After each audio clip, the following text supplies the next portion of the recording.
Hello दोस्तों, तो आज की वीडियो में हम लोग सीखेंगे कि आखिर k की वैल्यू कैसे निकाली जाती है क्वाड्रेटिक इक्वेशन में। तो ये क्वेश्चन है जो कि सीबीएसई बोर्ड में आ चुका है, तो इसकी मदद से हम लोग k की वैल्यू निकालना सीखेंगे। तो ये देखो क्वेश्चन क्या कहता है, लिखा है क्वेश्चन में, if -5 is the root of quadratic equation ये, यानी ये वाला जो क्वाड्रेटिक इक्वेशन है -5 उसका एक रूट है। क्वाड्रेटिक इक्वेशन का कितना रूट आता है?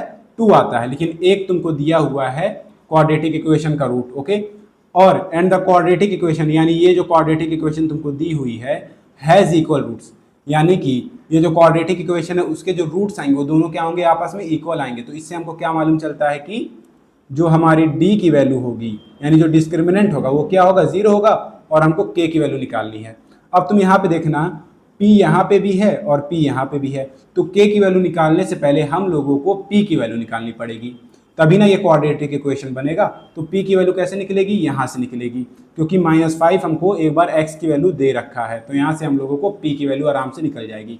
तो देखो कैसे होगा, तो यहाँ आप देखो, जहाँ जहाँ x है वहाँ वहाँ हम लोग -5 डाल देंगे, ठीक है, प्लस, और ये हो जाएगा तुम्हारा -5p। देखो x जहाँ पे का तुम -5 रख दोगे और -5p से मल्टीप्लाई होगा तो -5p हो जाएगा, और यहाँ जो कि प्लस है तो प्लस माइनस माइनस हो जाता है, और यहाँ बच जाएगा तुम्हारा माइनस का 15 = 0। अब ये देखो -5 का अगर तुम स्क्वायर करने जाओगे, -5 × -5 तो क्या आएगा तुम्हारा? 25। तो ये बन गया 2 × 25 माइनस का 5p और -15 = 0। अब 2 × 25 होगा क्या? 50 -5p और माइनस का 15 = 0। अब देखो 50 में से अगर 15 चला गया तो क्या बचेगा? 35 - 5p = 0। अब देखो -5p यही रहेगा और 35 उधर जाएगा तो क्या बन जाएगा? माइनस का 35, और p की वैल्यू क्या आ जाएगी?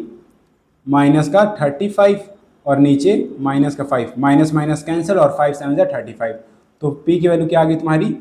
7 आ गई। ओके, अब हम लोग p की वैल्यू इस वाली इक्वेशन में डाल के देखते हैं। ओके, तो ये देखो कैसे होगा। तो ये वाला इक्वेशन जो तुमको दे रखा है वो क्या है? p(x² प्लस का x और प्लस का k = 0। तो p की यहाँ पे तुम 7 रख दो, ये क्या हो गया? x² प्लस का x और फिर प्लस का k = 0। अब देखो 7 अंदर जाएगा तो x² से जब मल्टीप्लाई होगा तो क्या बन जाएगा? ये तुम्हारा 7x² हो जाएगा, और जो कि 7 इससे भी मल्टीप्लाई होगा तो क्या बन जाएगा? 7x, और ये हो जाएगा तुम्हारा प्लस का k। अब ये तुमको क्वाड्रेटिक इक्वेशन अच्छे से दिख रहा होगा, ठीक है। अब तुम देखो, जो कि इनके जो रूट्स होंगे वो क्या होंगे? इक्वल होंगे, तो d की वैल्यू क्या होगी तुम्हारी? 0, यानी b² - 4ac = क्या आएगा? 0 के बराबर आएगा। तो यहाँ पे b क्या होता है? जो x का कोएफिशिएंट होता है उसको हम लोग क्या कहते हैं? b। तो 7 का स्क्वायर माइनस 4, a की जहाँ पे जो x का स्क्वायर होता है वो a होता है, यानी 7, और c तुम्हारा क्या हो जाएगा? जो कांस्टेंट होता है, यानी कि k = 0।